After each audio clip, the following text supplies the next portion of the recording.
Good morning, everyone. Good morning. Welcome to God's Tabernacle, Spirit Baptist Church. At this time, we're going to dismiss and go to our classes. All right, go to your class, okay? We're done. We're just done. Come on. John says, I'm coming, don't y'all worry about it. His money's in his pocket. I'm working on that model. Yeah. He said, I'll pay that. Keep rolling. My great. I was sick all day yesterday. You need that, I want that, just more coming up out there. Yeah, that looks good. Morning.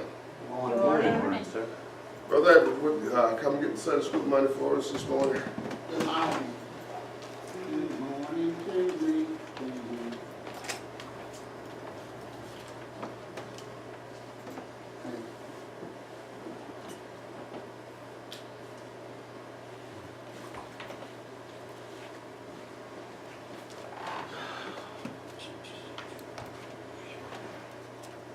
Just set it back up there and she can get it at 1 o'clock.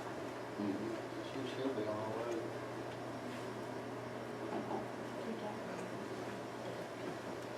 Much First Lady to open us up in prayer this morning. Lord, we just come to you thanking you for another day. We thank you, Lord, for your many blessings that you put upon our lives, God. And Lord, we ask you for your blessings upon our Sunday school lesson, that you would give the teacher the words that you need us to hear this morning. And Lord, we ask all this in your name we pray. Amen.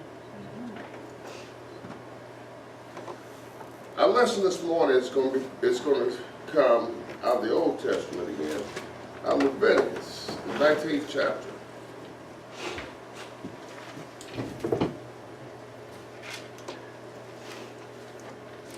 I've been trying to leave these alone, but next Sunday we're going to do a more Christmas type Sunday school. I was wanting to start it this week with the birth of John, but next week we're going to do more of a Christmas theme type lesson. But Leviticus 19th chapter, we're going to start at the 9th verse.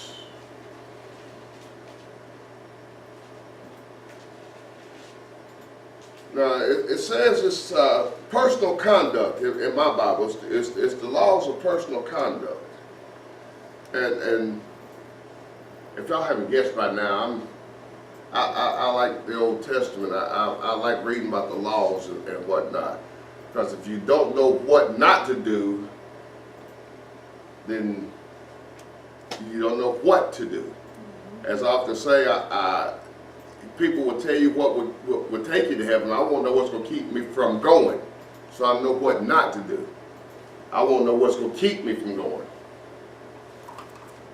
Verse 9 starts out, it says, "And when you reap the harvest of your land, thou shalt not wholly reap the corners of thy field, neither shalt thou gather the gleanings of thy harvest."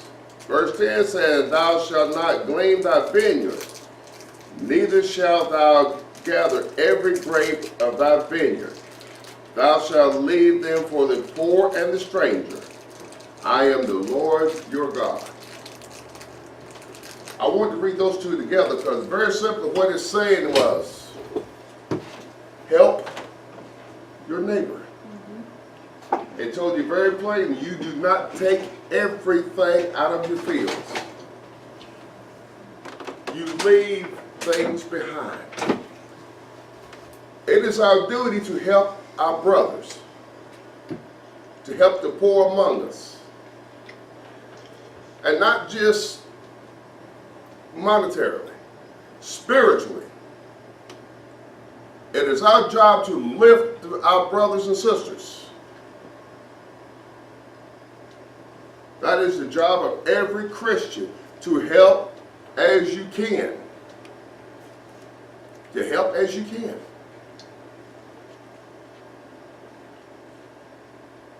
Leave something for the poor. Don't be greedy. Help others.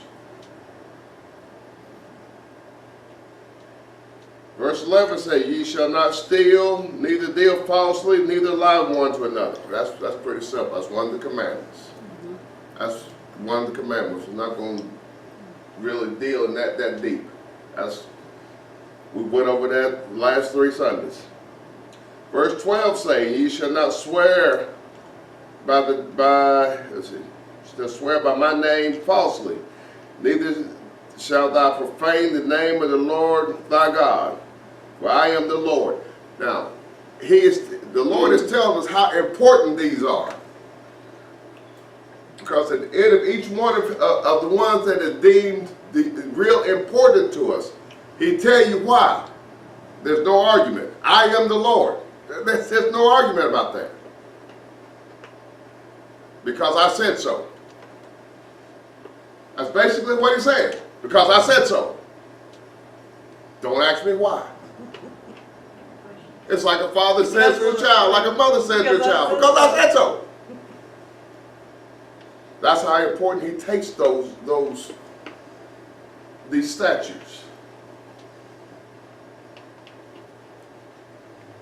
In the book of James, the 5th chapter, I can find my mark. There it is.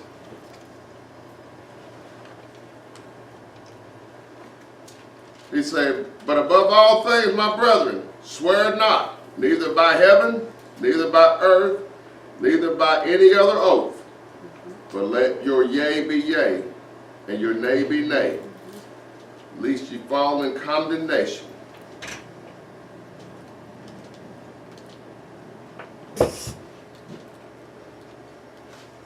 We've already discussed about the swearing before.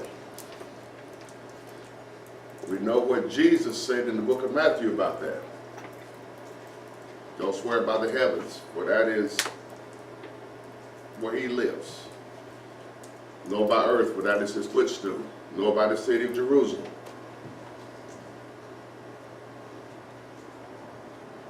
Now we're getting down to some of the ones that we didn't get into, but the Lord thinks is real important. Verse 13, thou shalt not defraud thy neighbor, neither rob him. The wages of him that is hired shall not abide with thee all night until morning. My grandfather had a very simple way of saying that. Papa always told us, he said, an honest day's work for an honest day paid. If a man worked for you, you pay him. Amen. You pay him. Yep. And if you promise to pay someone, you pay him. In other words, do not make a promise you don't plan on keeping. If somebody mows your grass and you tell them, I'll pay you as soon as you're finished, pay them as soon as they are finished. You don't tell them, I'll catch you Friday. That's not what you said. That is not what you said.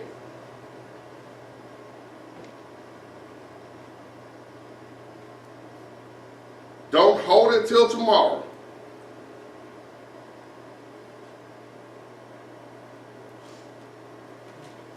I just wanted to say an important part of that culturally back then was they took that day's pay, and that's what they ate on that evening. So if you were to deny them the food or their pay, then they would have worked all day and then they go to bed hungry, because they generally lived day to day. You know, they worked and then they ate. That is true.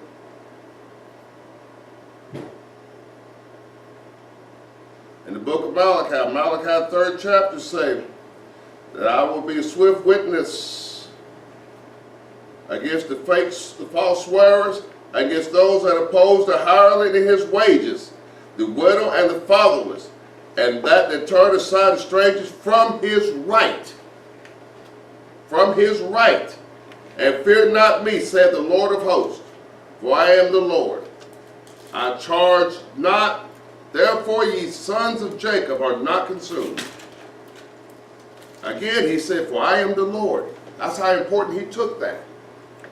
If a man works for you, he does not work for free. A man works to support his family. Or woman works to support their family. A child is working to learn how to do it. They're learning the responsibility. It is your job as an adult to teach them that responsibility. Not teach them how to get over. And if you tell them you're going to pay them or give them something and you don't do it, you're teaching that child how to get over. You're setting him up and teaching that child how to use the system.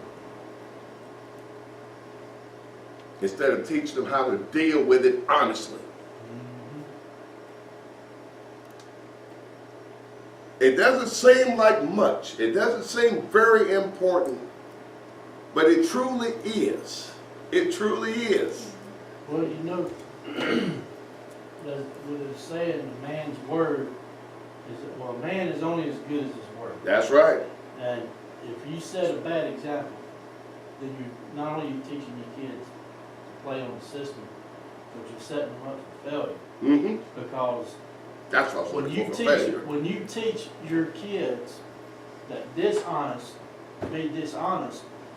then you're pushing them away from God. Mm-hmm. You know, you're moving God out of the picture, and you're moving everything about self and what I can get from you Mm-hmm. into the picture. You know, but when we teach our kids, right is right and wrong is wrong. You know, you do what you say and say what you mean, Mm-hmm. the whole 9 yards. Then not only are you teaching them to be an honest person, but I feel like you're also helping them to be more open to God's conviction, which, you know, can bring them into the family of God. You know, I mean, maybe that might not make a lot of sense to some people, but It makes sense. if you raise your kids to be honest, then they're more open to hear about God. That makes sense. The Bible tells you, bring up a child in the way that it should come. And when they get old, they won't depart from it. It makes a lot of sense.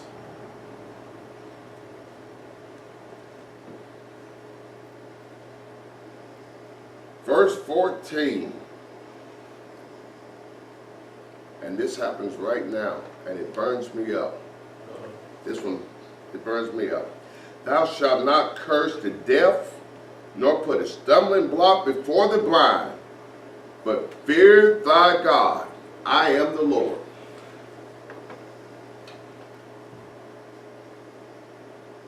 The Lord looks after his children. You do not laugh at, you do not pick on the children, the people who are handicapped, for whatever reason, be it mentally, be it the ones that are blind, the ones that can't hear, the ones who can't walk. And he told you, because I am the Lord. That's how important he takes this. He loves all of his children. And you should not mess with one of his children. Jesus said it's better you have a millstone around your neck and be put in the ocean than mess with his littlest child. He is not pleased. And people do it all the time. They laugh at the blind man as he stumbles. Make fun of the deaf man who can't hear. Love to say with that retarded child. I pop my kids in the mouth when I hear stuff like that. Yeah, I can't stand it. I cannot stand it. Because I look at them and tell them, there by the grace of God, there could have been you. That's good. I cannot stand it.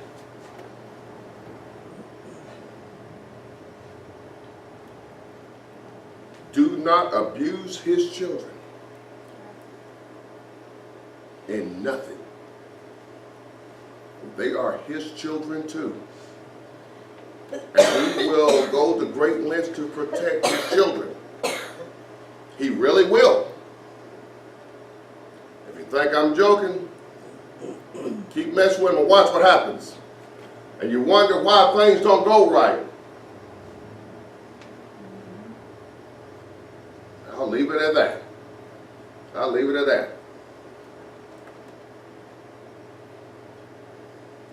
Verse 15.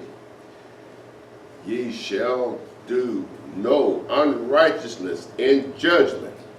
Thou shalt not respect the person of the poor, nor honor the person of the mighty, but in righteousness shalt thou judge thy neighbor. Don't be harsh to the poor because they're poor, and don't let the rich go just because they got money. And people, it's done right now. It's done right now. You walk in the courtroom, the poor guy's going to get thrown in jail. The rich guy gets turned free and a slap on the wrist. Mm-hmm. But the Bible plainly tells us you're not supposed to do that. You shall not respect the person of the poor. The very first sentence says, thou shalt do no unrighteousness in judgment. You judge all people equally. Equally. Don't care if you got 1 penny, 100 pennies, 1,000 pennies, 1 million pennies. Mm-hmm. That's why God said He's not a respecter of person. Mm-hmm. He don't care what you got. He don't care what we do. He don't care where we've been. He don't care where we're going. He looks at our heart. Mm-hmm. Just like when the children were led out of Egypt, He looked at the post to see if the blood was there. That is correct. He looks at our heart to see if we're washed in His blood. And if He sees Jesus' blood, then we're good. If His blood's not there, then you get what He promised. That's right. That's sure. No ifs and his buts. Don't matter how rich or poor you are.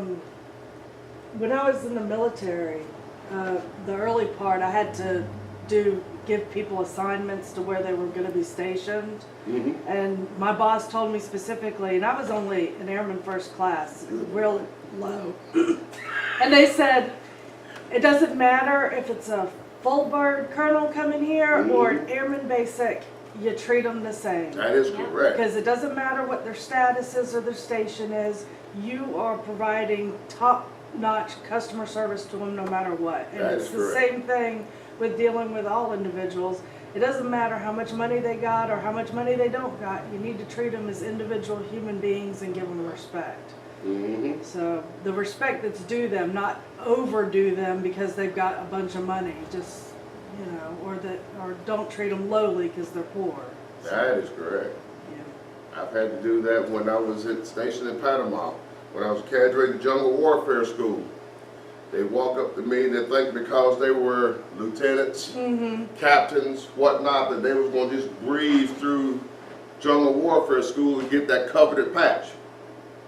When you come in there, you have no rank on. Yeah. I don't care what your rank is, because when you leave here, you're going to be leading soldiers. And your mistake is not going to be the one I taught you. You're going to learn right. I don't care what your rank was. But anyway, this is going to be a good one. Verse 16, thou shalt not go up and down as a talebearer Ooh, there's a lot of those now. among thy people, neither shalt thou stand against the blood of thy neighbor. I am the Lord. Talebearer, gossip, thou shalt not gossip. Trouble, man. Don't listen to it. Don't carry it. Don't be a talebearer. Whatever somebody say over yonder, leave it over yonder. Leave it over yonder. Because 90% of the time, it ain't true. It ain't true.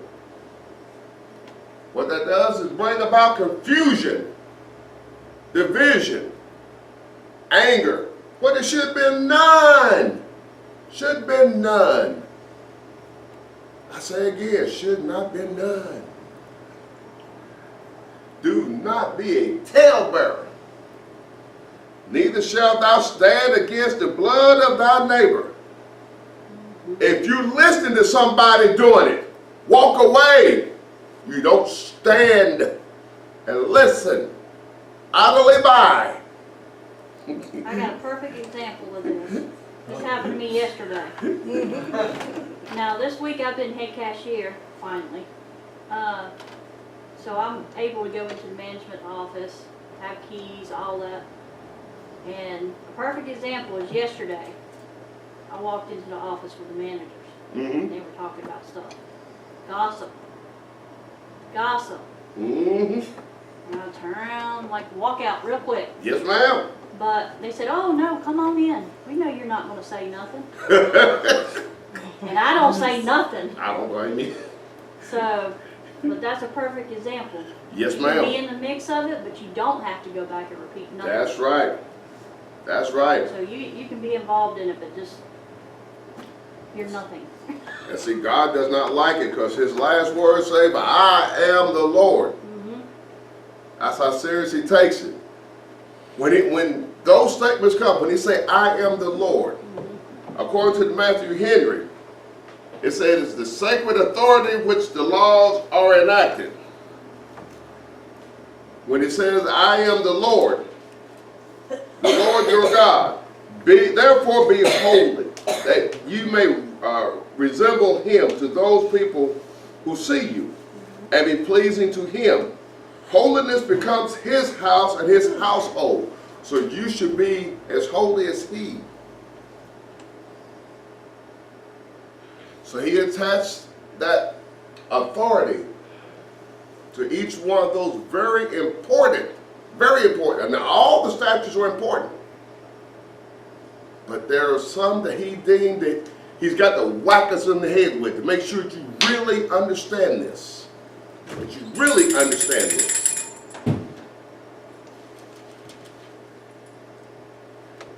Thou shalt not hate thy brother in thine heart. Thou shalt in any ways rebuke thy neighbor, and not suffer sin upon him. Rebuke and love.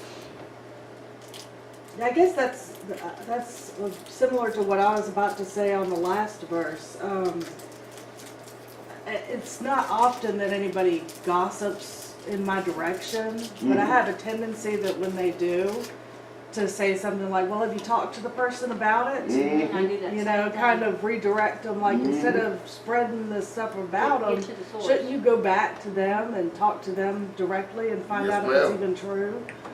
So, and then the way that's the rebuking is Yes, ma'am. try and turn them in the right The right direction. time. That is the rebuke. Yeah. But the Bible plain to tell you, and we've had that lesson, rebuke and love. Mm-hmm. Don't hate your brother. And I know it's hard. It's hard. For me. I can't speak for nobody out there. I can't. And I'm not going to try to. For me, sometimes it's hard. Sometimes it's harder than others. It's hard sometimes. You do all you can and people still want to kick you. They still want to stumble. They still want to slack. You reach your hand out to help them, and they bite the hand. You say your prayers for them, and they Sometimes, still want to kick you. sometimes I find like if you do have like a hate towards your brother, like you're saying, holding a grudge, it's like they don't get what's coming to them. But when you release that, forgive them, that's when it comes back around to them. That's the way I feel. But not only to them, but to you as well. Yeah, you got a peace of mind. And not only that, you let people see how you don't hold a grudge. That's They- right. You let people see how you deal with it. Yes. But it's hard. I know. It's really hard. It's hard for me. Now, I'm gonna be honest with you. It's hard for me. As I said last Sunday, there was a time not very long ago where if you riled me, you didn't have to worry who threw the first Me punch. too. It was me, and there was no hesitation.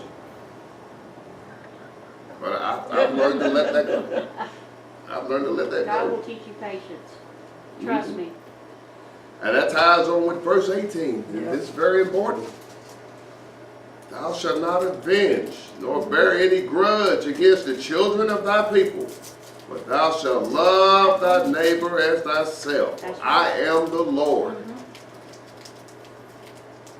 Vengeance is mine, said the Lord. It says in Romans, and we're going to start at the 17th. Romans 12, it says, recompensate to no man evil for evil. Provide things honest in the sight of all men, if it be possible. It's very important. If it be possible, live peaceably with all men. If it be possible. Dearly beloved, avenge not yourself, but rather give place unto wrath. For it is written, vengeance is mine, I will repay, saith the Lord. It's not our job to take vengeance. Even though we do, I do. I'm quit saying we. I do. I do. But it's not in God's will. His will is for us to live the greatest commandment. Love thy neighbor as thyself. Jesus told us in both Mark and in Matthew, when he was asked, Lord, what is the greatest commandment? And he told them, say, you've heard all the commandments. You've heard all the statutes that Moses has given. Your greatest commandment is to love thy neighbor as thyself.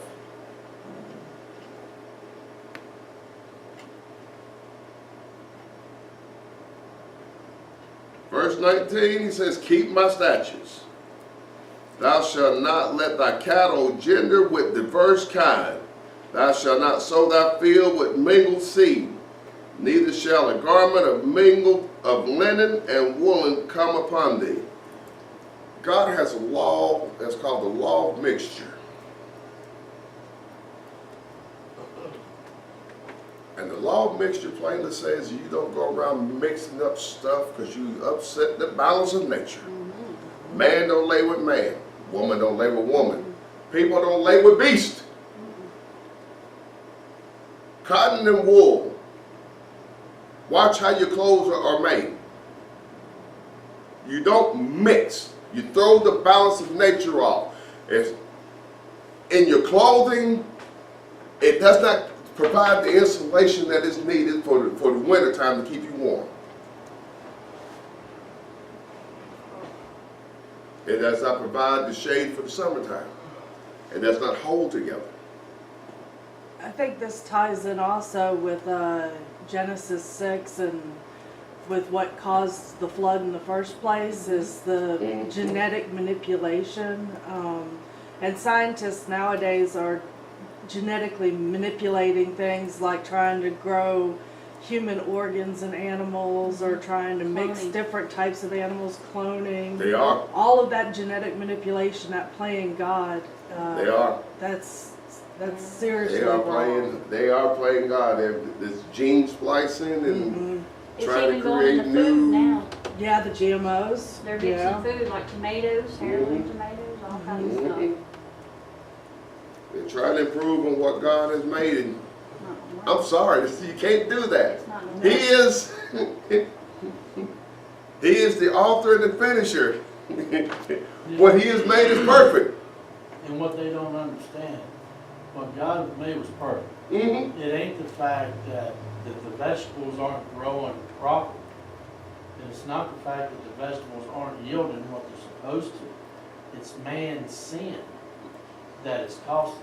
And if we just all would pull right back to God, well then God would start blessing us and everything would become fruitful again the way it was meant to be.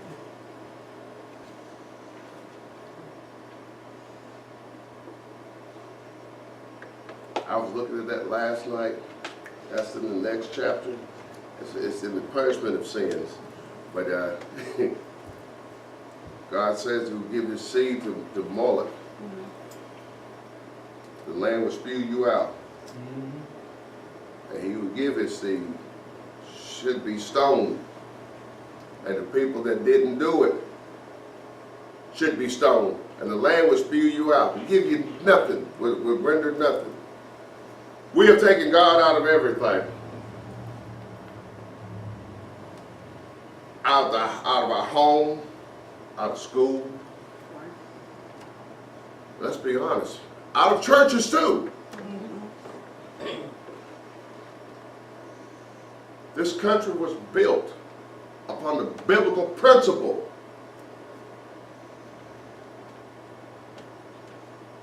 and the belief in the Lord Almighty.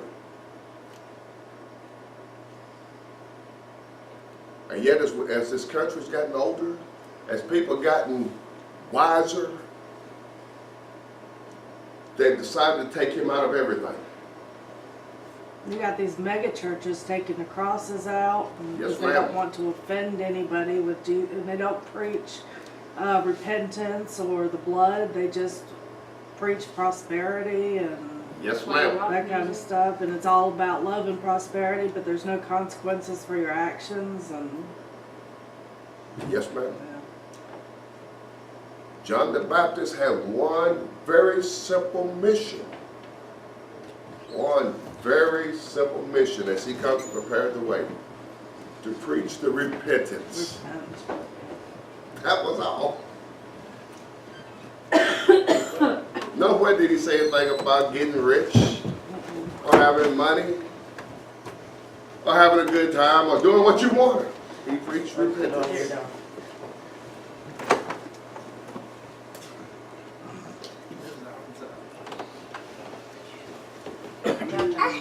So until we bring the Lord back into the house, we are doomed. That's so cute. This concludes our Sunday school this morning. We'll turn it over to the superintendent. Alright, y'all, hope everyone had a good lesson this morning. Anybody got any team marks? Bring it up. John.